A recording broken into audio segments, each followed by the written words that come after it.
Yeah, this is a huge sewer here. If you can miss this one without drowning in it, you're better than I can. I've been trying to miss that sewer bump for 3 years, and I haven't been able to do it yet.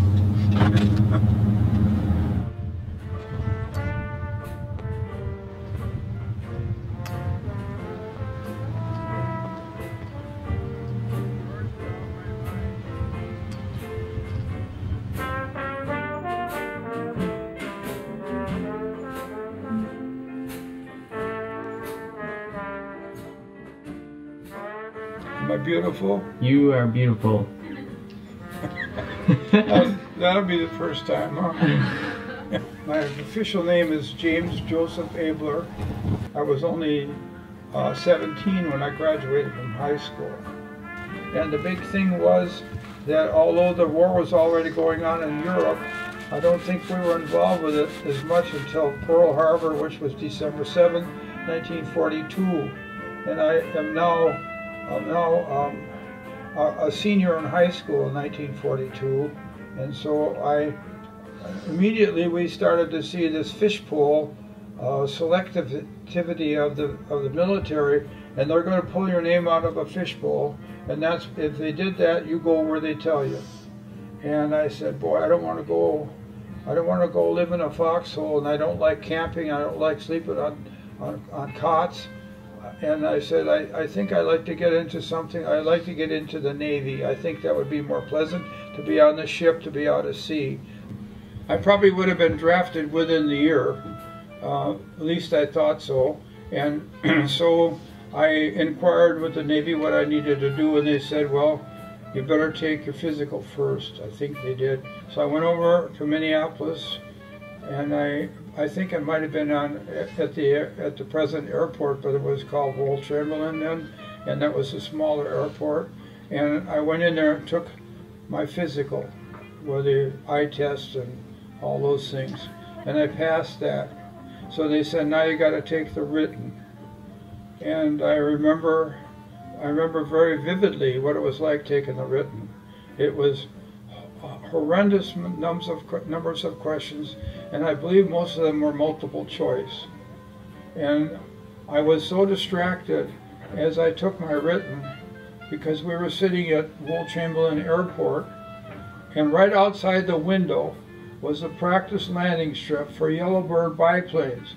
And when I was looking out of the corner of my eye, instead of doing my exam, and I was looking out of the corner of my eye at those Yellowbirds landing, I said, I'm never going to make it written, I'm so far behind. So I went up to the teacher, who was an enlisted Navy man, and I said, are these questions in this test all weighted the same? And he said, yes, they are.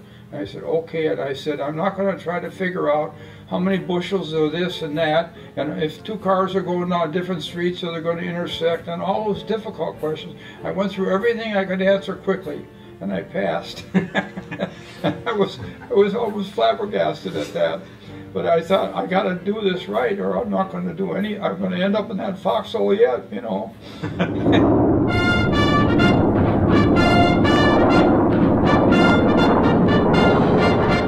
I got sworn in the Navy on November 5th, 1943, and I went then from Mason City, Iowa, where I flew Piper Cubs for 3 months.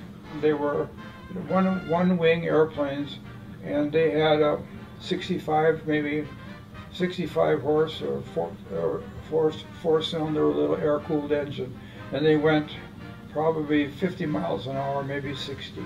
It was called CPT, Civilian Pilot Training, is what it really was.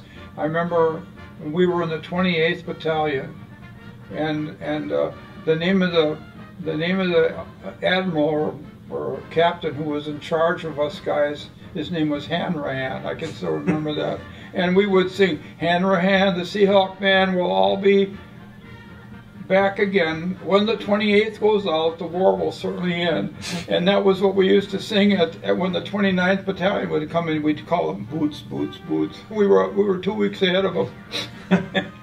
And they fed us like absolute kings down there.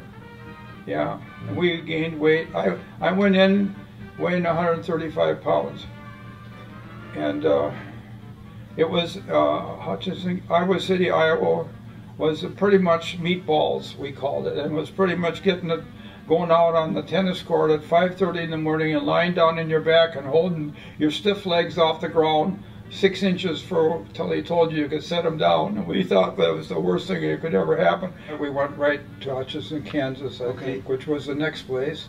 And that was pretty much all flying. Then we got the Yellow Bird biplanes, which were, you still see them flying around here. They were called Stearmans. Now that I look back, that was the most fun airplane I ever flew. And it was a maybe downhill 80 miles an hour.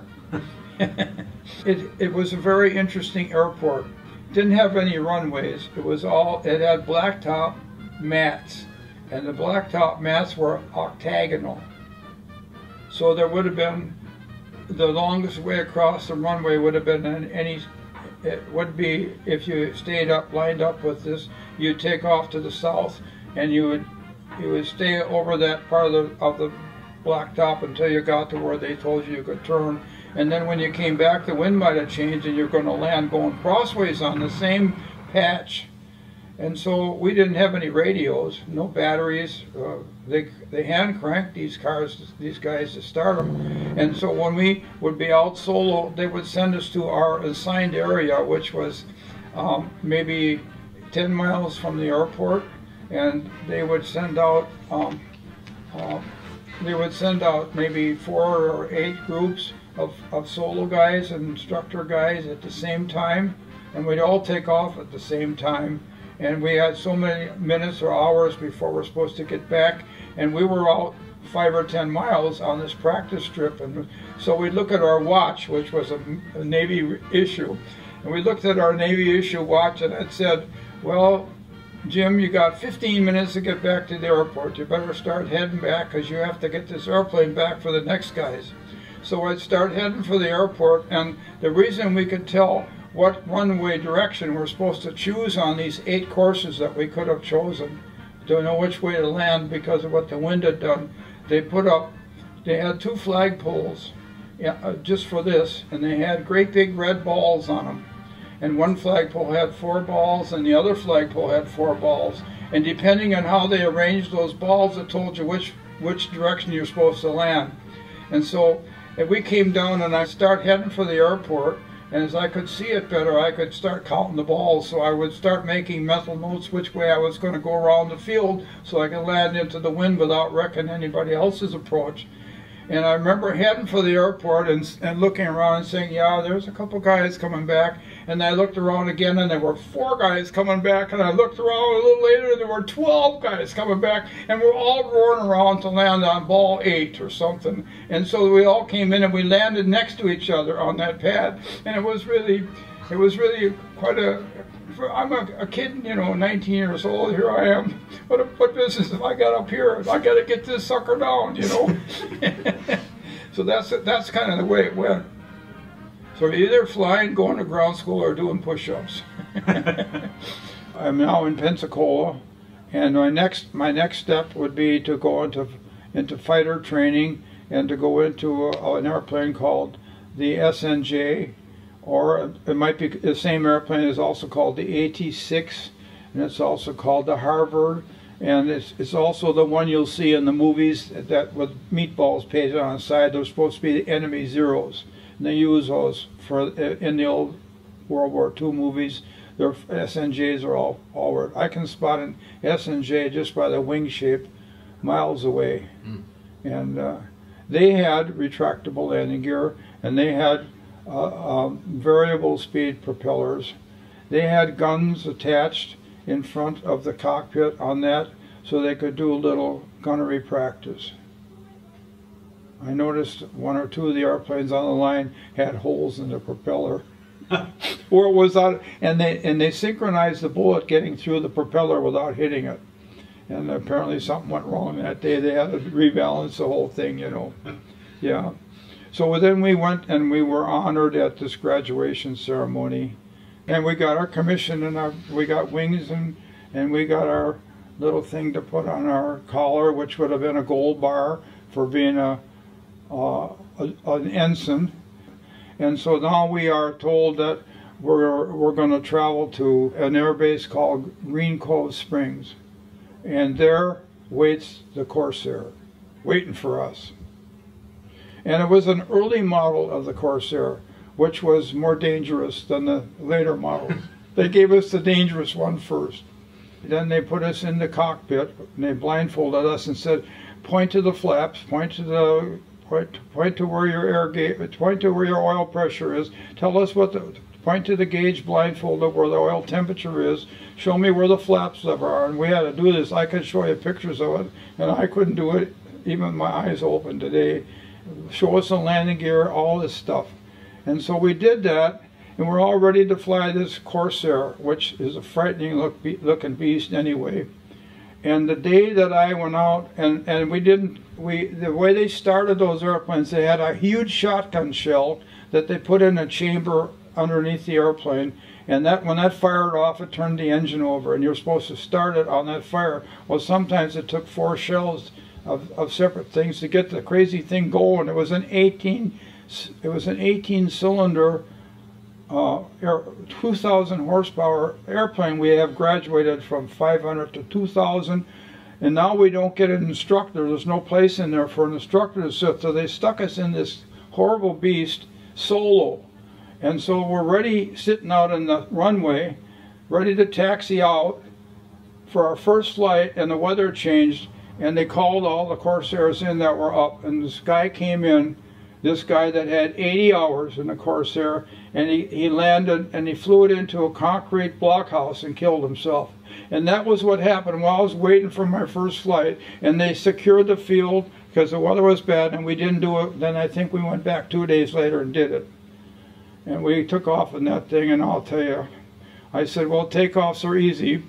How am I going to get this beast down? It's the hardest thing to see out of the front. And I said, well, I think my seat is set a little too low. The cockpit is still open. So I reached down to grab the seat control, and I lifted up on it to get up where I could see better. And it went up so high that I'm looking at the engine over the top of the windshield. And my canvas helmet is sitting 2 inches off my head because it's full of this propeller blast. And so I said, this is not the way you do it. And so here I am on my first flight, and then I said, well, I better get the landing gear up. We were really flying them tight too. I mean, we were 30 feet from the guy's other airplane. Wow. And we had to keep our eyes glued on that guy all the time because he went in a turn and we didn't. We'd run right into him. So if he banked for a turn, the whole flight would bank for the turn. We were 4 in the flight. We're flying around for an hour or something, and we had to go back, and I said, oh boy, how am I going to get this bugger back down? And as soon as you slow an airplane down to land it, you got to bring your nose up and your tail down so that you can slow it down. That attitude is the landing attitude. It's about the same position as it is when it's sitting parked somewhere with the tail low, and so you slow it down, which is how you get the nose up. Now this airplane, we're slowing it down to maybe 100 miles an hour, and I got the nose up, and I said, where's the runway? The nose is blocking it. And so we look around the sides, and we finally figure out how to get it down. So those were the most frightening experiences I had to date in my Navy career. So they said, on the way to the West Coast, we're going to stop in Chicago at Great Lakes Naval Training Station. And we're going to do carrier landing on Lake Michigan with an SNJ trainer, with probably out the instructor. I'm not sure if he was there or not. There was a back seat for him, but I would hate to be him. Anyway, so you know what we landed on in Lake Michigan? We landed on a converted ferry boat that had a runway on top of it. And we spent all day doing that because you could only do 1 plane at a time, and we were making 6 landings or 3 or what. But that's where I made my first carrier landing, was in Lake Michigan. And that's just funny to me. And so now we're heading for the West Coast. And here comes this new bunch of boots coming in, which were 100 hours behind them. And they put us in Air Group 5. And so we now had joined Air Group 5. And so after we were in Air Group 5 for a month or two or what it was, they did a division of the squadrons, and they split Air Group 5, and they made part of it Air Group 12. And then our group, a number of our people were in Air Group 12. Air Group 5 stayed with each other. They're the ones that were on the Franklin 6 months later when they almost got sunk. That was a horrible. We lost some of my friends on that. They put us in Pasco, Washington, which is in the mountains out there. It was so turbulent that we didn't fly from 11 o'clock until 2 o'clock because of the air currents. It was so bumpy. And we were there for 2 or 3 months. First of all, when we got to Air Group 5, they transferred us from Corsairs to Hellcats, which was a little easier plane to fly. It wasn't as critical. And we did a lot of gunnery practice. And people wonder how you do gunnery practice. You can't shoot each other down. So one of the guys is designated to be the tow plane. They would string out this cable behind your airplane, and then they'd string it back forward again, and on the cable would be a great big sock, maybe 100 feet long, white. And you would take off with that, and as soon as you could fly, you jerk it off the airport, and you would suck that sock up in the air before it could tear loose, and then you're now going around flying that sock like you see some planes flying over the water advertising. Well, we were dragging a sock up there, and so then the guys then have their combat airplanes, Corsairs or Hellcats. It was Hellcats here. Each wing has 3 machine guns in it, 50 caliber, and those bullet tips have all been dipped in different color paints. So they take this belt of bullets and they dip it in different color paints. Say that's red for you. So then you go up and you shoot at the sock, at the wind sock or the tow target, and then they would count to see how many hits you got. That wasn't my long suit either. I wasn't really as good at that as I wanted to be. Now, when we got ready for our carrier, they gave us brand new Hellcats, which are F6F5s. We had been flying F6F3s, and now we got F6F5s. We could tell them apart quickly because the 5s were all dark blue, and the 3s were white bottoms and blue on top. And we were flying out of San Diego for a while too. And I remember I did a bad thing there, and we were out over Catalina Island, 4 of us, and I looked down and I thought I saw a whale. So I shouldn't have done this, but I broke formation and I dove at it so I could get to look at it. And I was getting too low, so I pulled up with the same force that I was used to pulling up with the F6F3, and it recovered too quick. And I wrinkled the wings on an F6F5 by pulling out of a dive too quick. And that airplane, I don't think ever made it after that. And I had to go back and confess that. That was pretty embarrassing. And I'm 19, you know. Right. I mean, I sometimes wonder if our kids should be driving cars at 19. We went under the Golden Gate Bridge on the Randolph. We looked up at the Golden Gate Bridge. It was at dusk. I can still see myself doing that. And it looked like it was a long ways up. And so we did drills of carrier landings and towed spars and all this stuff. We did all the way over to Guam and all the way over to a place called Ulithi. And the captain got on the radio and he said, when you get up tomorrow morning, you will not believe what you see. And so overnight we sailed into an atoll, which was probably 20 miles across. It was a group of islands that were rather circular arranged, and they had put submarine nets all around that so nobody could get in. And inside there, he said, you won't believe what you see. You'll see 4 or 5 large carriers like ours. You'll see 3 or 4 big battleships like the Washington and those, and you'll see 20 or 30 cruisers, and you're going to see 100 destroyers, and you're going to see all kinds of maintenance equipment and oilers and stuff. He says, you won't believe it. You will never believe that all this stuff could be there in one place. And so we operated out of there locally on different things. And then one of our early flights was to fly over Tokyo, which we did, and we rocketed the runways and stuff. We were on Nimitz's Task Group 58, and Admiral Nimitz had 5 subgroups in there, 1, 2, 3, 4, and 5. I believe 5 were the night fighters. They only flew at night, and they had special radar, and that was a very hazardous job. They got killed more in operations than people in our group.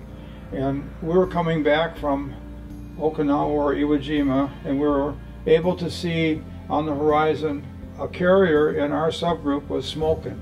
And we said, uh-oh, something's happened. Is it our carrier? And the other carrier, full-size carrier, was called the Bunker Hill. And the Bunker Hill had an unusual bullet-shaped top on its flagpole. We could always tell it in our group which one was ours and which was the Bunker Hill. And as we got closer, we saw that the fire was on the Bunker Hill. And they were not taking their airplanes aboard because they didn't know what was going to happen to the ship. So they were going to ship them over to Okinawa, and they wanted a couple escort guys to go along, and I volunteered to go. So I went with those guys to Okinawa, and my only landing in Okinawa was going to be on a gravel strip. I hadn't landed on anything but a carrier for 2 or 3 months, and we're not used to even having our tail wheel locked. We're used to landing, and all of a sudden the plane has stopped, and now we landed and it rolls and rolls. It was a different experience. And while I was rolling down the runway, a sharp piece of coral went through my tire, and I got a flat tire on Okinawa. Where's my carrier group now?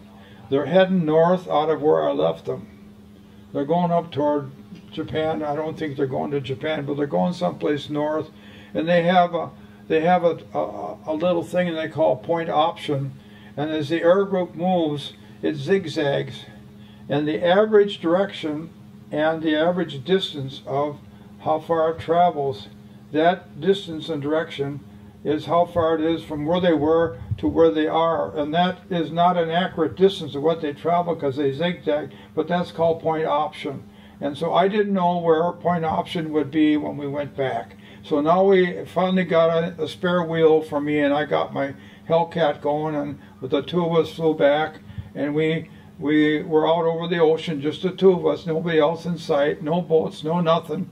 And so we have a little thing on our carrier called a ZB, and it had maybe every 30 degrees around the clock, it would send out a Morse code signal with like an A or a B or X or T or something. And so they would change that code every day so they could keep their secrecy. And so, but we had the definition of what the code was in our airplanes. So we're going along, and we said we better turn in and get the ZB. So we crank in on our radio, we get the ZB, we hear the signals coming in, and we're listening to see which Morse code comes in on the loudest for us, and that's where we are on the clock. Say that we were going, the carrier was going north, and maybe the ZB that came in was at the south end of a circle. Let's say there was a Q, and that is dot, dot, dot, dot. And so we listen, we say, well, we're getting a Q. So we look at our thing, and it says the carrier is directly north of us. We don't know how far, but it's directly north of us. So we would then change on our compass and fly directly north for maybe 15 minutes, and there's the carrier. And they would take us aboard, and we said, well, that was an interesting interval. I'm sure glad that's over, and because we lost an hour over it. And I was wondering if we're going to get off. And the first thing they did was they put us in a chamber, and they dusted us out with louse powder. And they shot louse powder down our clothes and everything in this little chamber, and then we had to go shower. So that was that experience of landing off the carrier one time. I never saw a Japanese airplane in the air when I wasn't on the carrier. I did that, and I saw them on the ground when I was shooting at them. I had a lot of fears of getting shot down, and I know the terrible stories you get when you get captured. They're just horrible. You wish you died almost. And my particular religious belief at that time was that you better not die with serious sins on your soul, because you'll go to hell. And if you die with not serious sins on your soul, you'll just go to purgatory for some unknown time. And that's the way I was raised. And so we had a priest on our ship that was of the same religion, and so I would go to confession to him quite a bit. And on the days that I felt pretty holy, I was a bit bolder pilot than on the other days. I felt kind of ashamed of myself, but that's the way I am. My friend was in a position to take a shot at a Jap plane, and he did. And this guy that was senior to him said, "Don't you ever take a shot at a Jap plane before I do. I want to get these records in." And I thought that was kind of chicken of him to do it. You know what happened to him? He got shot down and is dead. He didn't last a month or a month or two after he said that. And I thought, you never should say that, because you don't know who's going to get shot down next. You know, wars when you kill people and break things. We're all out there to have that done to us. Right.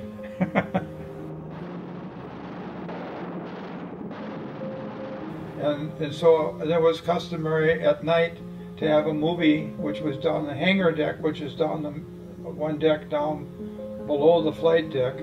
And the hangar deck was protected with 3-inch steel below it, but the flight deck was wooden.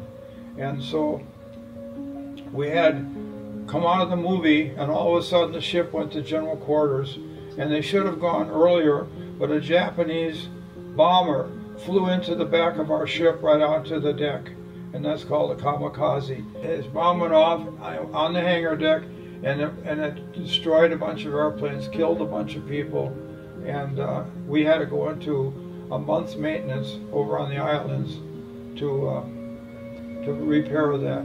We didn't get noticed that there was a bogey out there, or we would have been blacked out with our ship dark, and they wouldn't have seen us. But our ship was not dark for some reason or other. But you know, that's war. We have people that are willing to commit suicide to make their point. We have kamikazes that'll give up their life for the sake of the emperor. And that's what happened in Ulithi for us. March 11th, 1945, we got it. And I said, we are the conquering nation. We've got to win this war anyhow, somehow, and we're going to have to go and invade Japan. And if it was tough in Okinawa and Iwo Jima getting the buried people out that were hiding on us, what's it going to be like in Japan?